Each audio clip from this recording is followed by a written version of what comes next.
to the OpnAir workflow module. This training module is the foundation for all of the future training modules for OpnAir.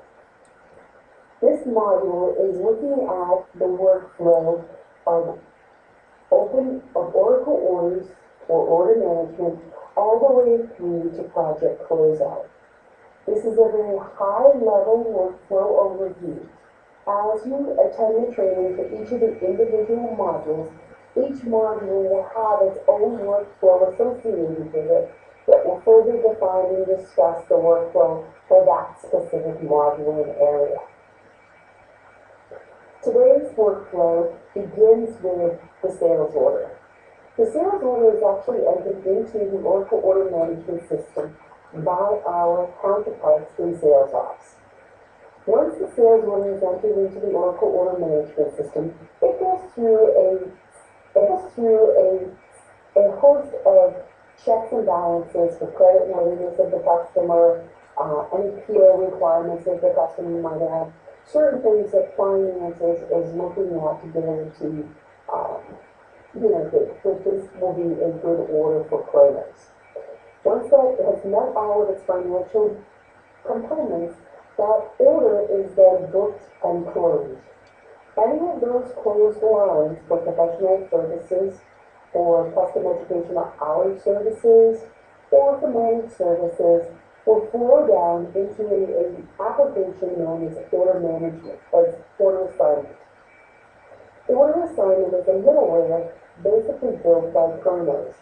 This application allows our service ops specialists to create projects and other key components that are used in the billing of OpnAir projects.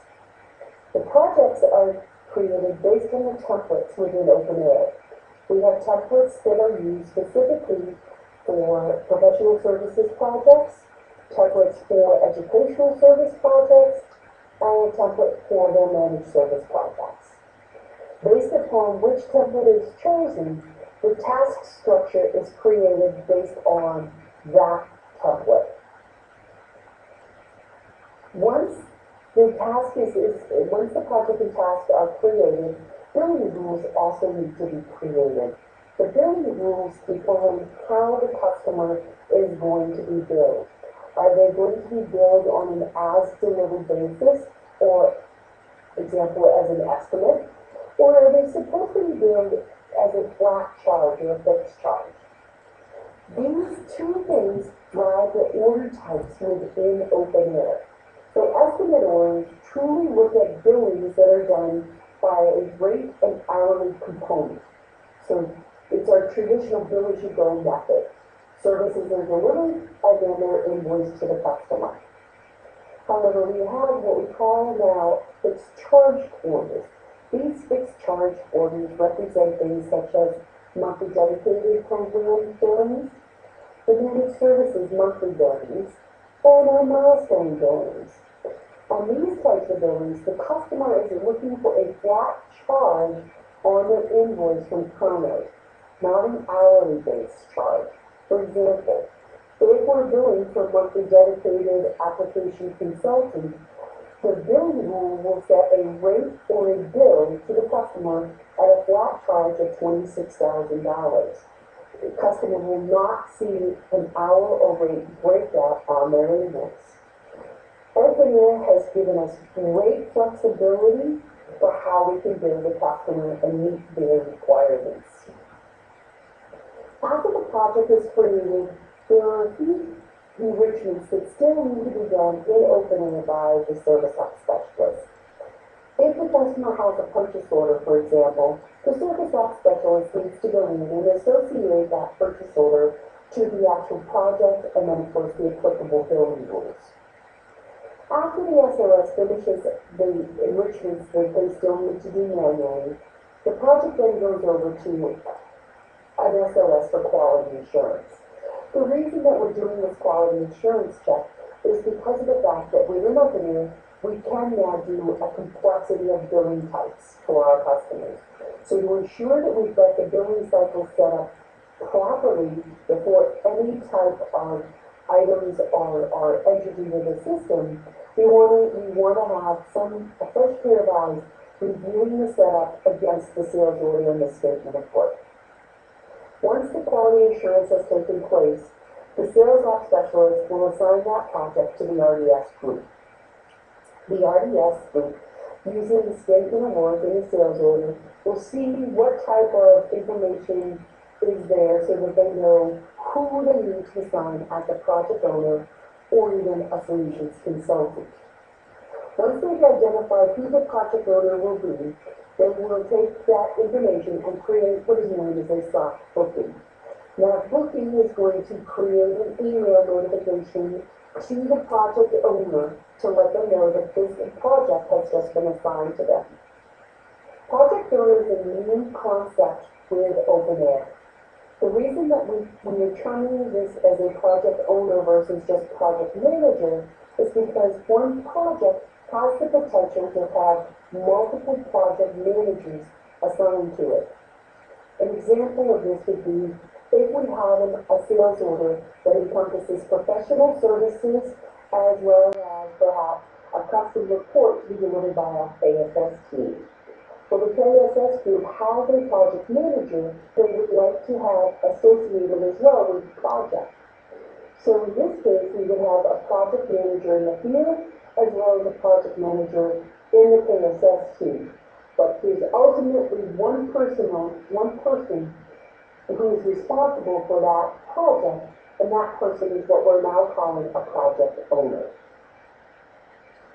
Once the project owner has their booking, they are going to contact or reach out to the customer and find out what the exact start date is of the project. And of course, there's a few other things that they'll ask along the way in this kickoff meeting with the customer. But really what they're doing is trying to find out from the customer what's the actual start date. Once they have this information, they'll then do a bookings request. The bookings request is a notification to the RDS team that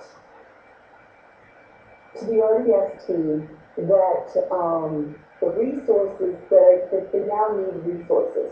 So for example, if there was an application consultant hours sold, or perhaps there's technology consultant hours sold, the project owner would submit a request to fulfill these deliverables by the RDS. The RDS would go out and do a search based on the qualifications and skills necessary for this position, and they would create these soft bookings. These soft bookings are then assigned back to the project owner, who then modifies them to create actual bookings or hard bookings and schedules for the resource. These hard bookings are then available for forecasting by management. Now please understand that the bookings process will have an entire module and even further workflow breakdown when you review that training module. After the bookings have taken place and the assignments have been made, resources will begin to log their time daily to the timesheet. On Friday, resources are going to submit their timesheets to the appropriate project owners for approval. Now, one timesheet could span multiple projects. OpnAir will route the approvals to the appropriate project owners based on what projects were identified in the resources timesheet. The project owner will review their time entries and, if necessary, reject any time entries with notes as to how the resource needs, what steps the resource needs to take to fix them. Otherwise, the project owner will approve the timesheet, and then these approved billable time records are available to be created into charges. It's these charges that are used for customer billing. Resources will also continue to use GERS as their source of truth for expenses.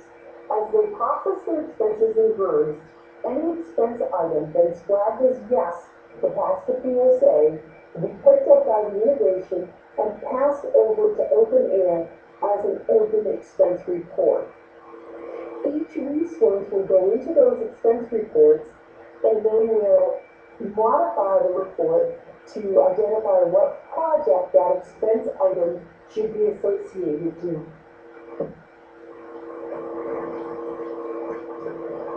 resource, excuse me, once the resource has identified a project for each of the receipts, they will submit that expense report to the project owner for approval. The project owner or owners will review the expenses and approve or reject as necessary. Any approved billable expenses are then available to be created as charges for the billing component, for the billing to the customer. Monthly, service operations will run the batches report that will go out and pick up all charges for time and expenses and any flat charges for those flat billings, for those fixed charge billings that are due to come through to the customer. These charges are then put on invoices and submitted to the project owners for approval. The project owners will review the OpnAir invoices for accuracy and either approve the invoices or reject them if necessary. All approved invoices will be passed over to Oracle for customer billings. These invoices then provide the information needed so that we can run the revenue recognition process. Once the revenue recognition process has been run for these invoices, that time is now eligible as utilization for the resource. At the close of the project, once the customer has completed the implementation, and the customers have their successful handoff to the KGS group, the project manager needs to do a final review of the project. They may need to create any one-off invoices to bill out any last charges that are out there because the project may be closing, on the 10th of the month, and they don't want to wait to the end of the month to create that final invoice. So the project manager can create that final invoice. They'll also review the reports to make sure that if there's a residual out there, we identify the reason for the residual. And then once they've completed all of the necessary components to the project closeout, they'll change the project status to completed. That completed is a trigger for service operations to then do whatever remaining components for the financial pieces there are left. In other words, ensuring that Red gets run if there was a final invoice that has taken place. Then, once that final components are completed, the service ops will change the status of the project to closed and mark the project as inactive. That is the final piece of the process for the workflow within OpnAir. If you have any questions around the workflow, objects, or workflow components, there's a forum within OWL for you to post your questions. Thank you, and have a nice day.